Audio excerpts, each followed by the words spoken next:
Day 794 of the war in Ukraine. The fact that the war is taking a monstrous toll does not need to be reminded to anyone. Hundreds of thousands of people have already been killed in Ukraine. According to official UN figures, at least 600 children have been killed in attacks since the war began in 2022. More than 1,350 children have been wounded. The true number of children killed and wounded is probably much higher. Today, a Russian missile attack barely missed a hospital in Kharkiv and left a large crater in the ground.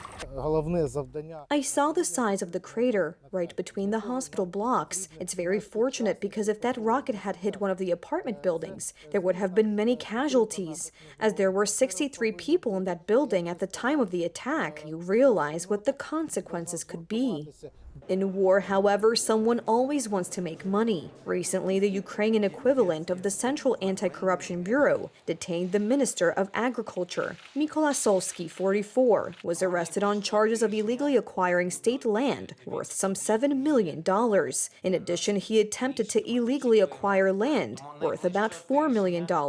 Minister Solsky had resigned prior to the service's action, but nevertheless, as it turns out, he is still in office and left the detention center after posting nearly $2 million in bail. If proven guilty, he could spend up to 12 years behind bars. Solsky denies the charges against him, which prosecutors say are related to events from 2017 to 2021, before he took office as agriculture minister in March 2022. He is the first Ukrainian government minister to be arrested for corruption. Minister Solsky is well known in Poland. Recently, his Polish counterpart Czesław Siekierski spoke with him about trade relations between our countries. It is worth noting that Minister Solsky complained to the World Trade Organization against Poland for the Polish embargo on Ukrainian agricultural products. Ukraine, despite the ongoing war, is still consumed by corruption. The country's politicians admit that it has gotten out of hand. The biggest bribery is evident in the international grain trade,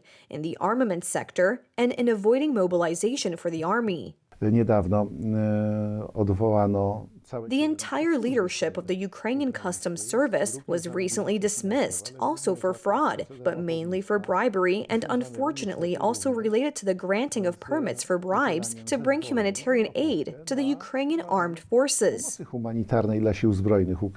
According to the Security Service of Ukraine, officials earned about $1 million a month from issuing certificates allowing grain trade. Also, the functioning of military medical commissions has shown a huge scale of corruption. The president of Ukraine referred to it. According to him, the bribe for issuing forged documents that exempted people from going into the army ranged from $3,000 to $15,000.